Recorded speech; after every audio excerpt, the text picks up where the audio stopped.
I don't think tone is in your hands. Not much of it anyway.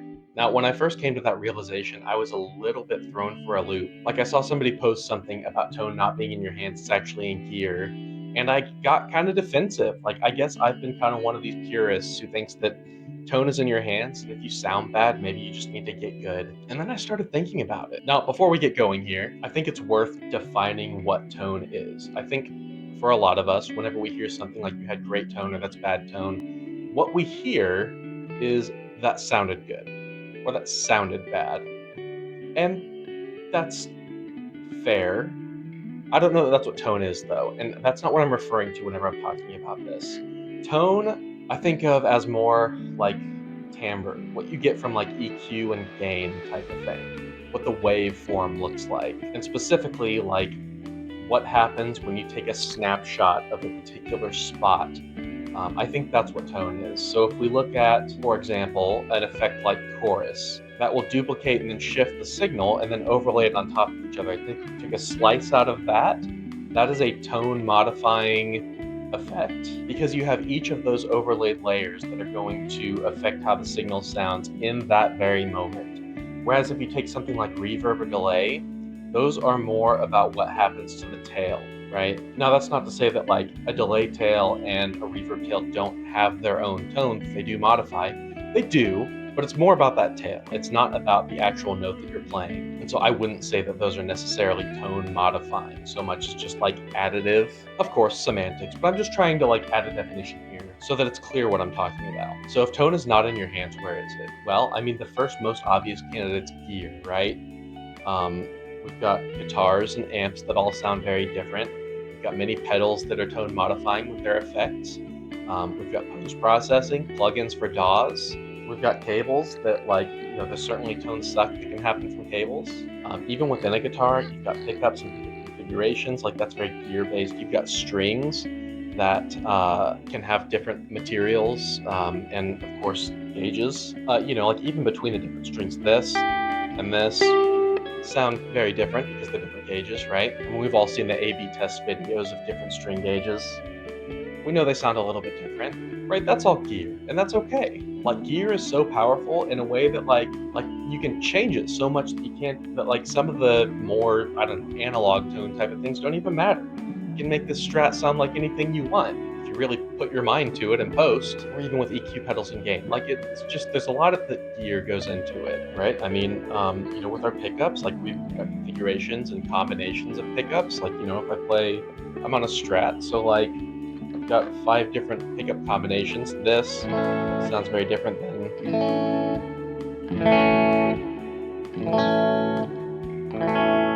they all sound different, and that's the point, right? Like it's cool that you can do that. You've got this knob here that says tone on it. Like we've got 2 different tones there. Even the volume knob, really. I mean, you've got versus like dial it back to 7. Like it took out some volume, but it also changed the tone. It made it quite a bit less colored. There are tone bleed circuits that you can do to modify that. And even that is key. Like, right? It's how you set up your guitar in that way. And I mean, that becomes much more apparent whenever you throw like some kind of a drive on here. So like we have this, right? So it's a bit more gainy, but even if I dial it back some, it cleans up just fine. It becomes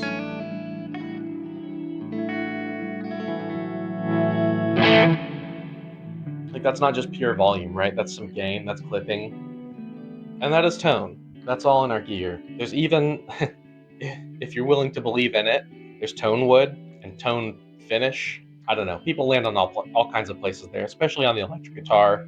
But it is definitely a thing with like acoustic guitars and especially classical guitars. Just the craftsmanship and everything like that goes into it. There's definitely a lot of tone in that. Right, so what about tone is in your hands? Well, like I would go so far as to say that there is some tone that's in your hands.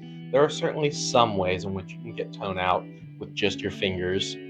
For starters, like I'm using a pick, but like pick versus fingers, like we've got versus, that was pick versus thumb, but even like thumb versus pluck, right? We've got versus, we're able to get a little bit more chime, a little bit more high end out by plucking with my fingers. There is where you play, so like we've got by the bridge versus like 12th fret. Very different tones. Like I mentioned earlier, like it is definitely in your hands which strings you play. You know, this doesn't sound like, doesn't sound like, doesn't sound like. They all sound a little bit different, right? And that's kind of going off of gear. That's kind of going off of string gauge and even like tension and string width. Like that affects tone probably.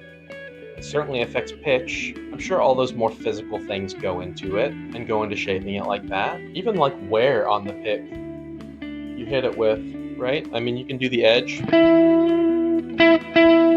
versus like picking it on the pick on the flat side. It's definitely a little bit more shrill, a little bit more high end in there, and like how you pick it. Like there's a lot that definitely goes into your hands. And so tone being in your hands is definitely, like, it is in your hands, right? There's definitely something to that. But arguably, I would say you can get a lot more tone out of gear. You can correct a lot of that stuff with gear. You can modify it so it sounds nothing like what the intended tone was, which is pretty cool, but it definitely sucks a lot of the excitement out of tone is in your hands. The thing is, I don't think that's what people mean when they say tone is in your hands.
So what are people referring to? What do they mean when they say tone is in your hands?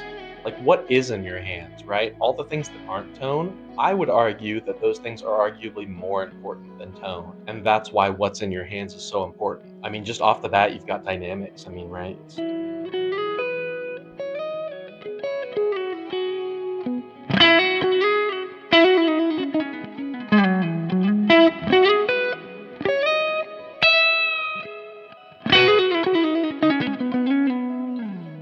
just having that dynamic level of interest and intrigue brings a lot of color into it. Now, there's certainly some tonal things that happen with dynamics. Like, I think you could argue that attack is probably brings in some tone, but I think you could also argue that part of attack is like just dynamic control, and that is definitely in your hands. Like it is on you to be really controlled about that. What else is in your hands? Clarity of note, like accuracy, fretting it just right, as opposed to like buzzing or like bending.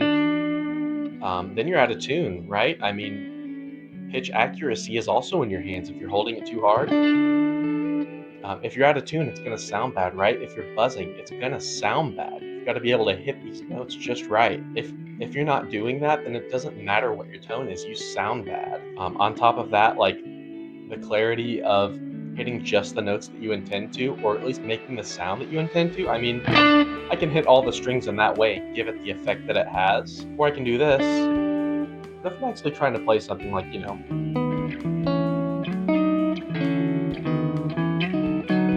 I'm hitting that middle note there and it sounds awful. Like supposing I'm just playing and not muting it. Like that is in my hands. If I have the wrong notes coming in, that's there. I think tonality and like microtonal stuff that you can do, like bends, that's certainly in your hands, right? Like you don't want to bend to be pitch inaccurate. But if you're doing a microtonal bend of like, that's more than just tone. Like that is musicality. And on top of that, phrasing in general, like that's just a way to do phrasing, but like all the things that you do, all the musical choices that you do, all the slides, hammer-ons and pull-offs, rhythmic decisions that you make.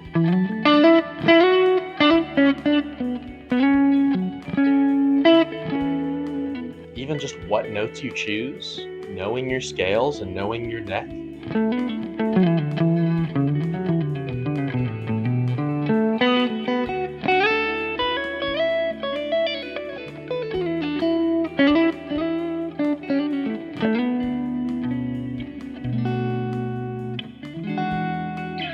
Just having your hands in the right places, knowing parallel sixths,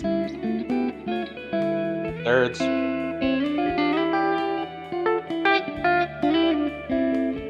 Examples of phrasing. Certainly articulation, I mean like hitting the notes at the right timing. Whether you choose to be like legato or staccato, like those things are definitely, there's some tone in that. Kind of along the lines of attack, but it's also just like dynamic and musicality and flow. Like this is definitely,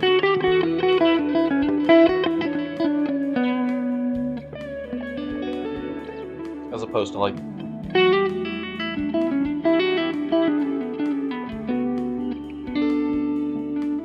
one is not necessarily better than the other, but like making the right choice between those, being able to do both of them as you need to, and doing them cleanly. I mean, like I said, clean execution and clarity, fretting in the right places so that you're not buzzing or like bending out of tune. Even like knowing your instrument, like I have a floating bridge here, right? And so if I do something like, it can be harder to tell whenever I'm doing them together, but if I do that same pattern, but I just play this note, you can hear it, it went a little flat, because whenever I'm pulling on this, the tension comes up, it pulls this up, it pulls the bridge up, and it loosens the tension a little bit on the note. That's not necessarily a design flaw, but like it's important to know that it's happening, right? It's important to know the cost of the things that you're doing, and either making up for that by like bending it a little bit, or just not doing it. Those are all very much hand things. I mean, I talked about tone in a video recently. It's called something like Stop Chasing Tone. The idea is that I think the more important things to chase here are the things that are really in your hands. In that video, I did say tone is in your hands, but that was before I had really thought about the fact that a lot of these things aren't really tone, right? But I think they are arguably much more important. And I think Thor Jensen said it best in a recent video that he did on dynamics. Definitely go check it out. It's a really great video. But he said that whenever he just feels like his tone isn't quite right, whenever he feels like he's having tone problems, 9 times out of 10, it's not his guitar, it's not his amp, it's not cables or gear or anything else. It is him. It's his hands. It's what is he doing wrong? And he needs to take a step. And so I think we all need to take a step back when that's happening and evaluate, like, what am I doing wrong? What am I doing badly? One really great way to do this is to record yourself. That's a big part of why I have this channel, so I can record myself playing and see what's going on and see how I can improve. You hear a lot of things that you miss whenever you're actually playing. And when you can clean up the handwork, right? When you can clean up those things, a lot of times the tone will just follow, or you'll realize it wasn't even the tone that was the problem in the first place. Like, the box didn't change, the guitar didn't change, the amp didn't change. I just maybe was not playing as cleanly as I needed to be, or as musically as I needed to be, or as precisely as I needed to be. But I don't know everything. I don't have it all figured out. This is just some stuff that I started thinking about whenever I saw somebody say that tone wasn't in your hands, and I got kind of defensive internally. And then I started thinking about it, and I realized it's really not. It's all the other, more important things that are in your hands. Like, I guess it is kind of. But against gear, yeah, like gear wins, no question. On the tone front, gear wins. But on the everything else front, yeah, check your hands, right? So I don't know. Let me know what you think. Let me know if I missed anything or if I'm just dead wrong. Feel free to argue in the comments if maybe my definition of tone is just semantics and it actually does just mean how it sounds. I don't know. Drop a comment. Let me know. If you made it this far, hit that like button. If you enjoy this type of thing, subscribe. I'm here. If you want to just say hey, drop a comment, and I'll see you in the next one.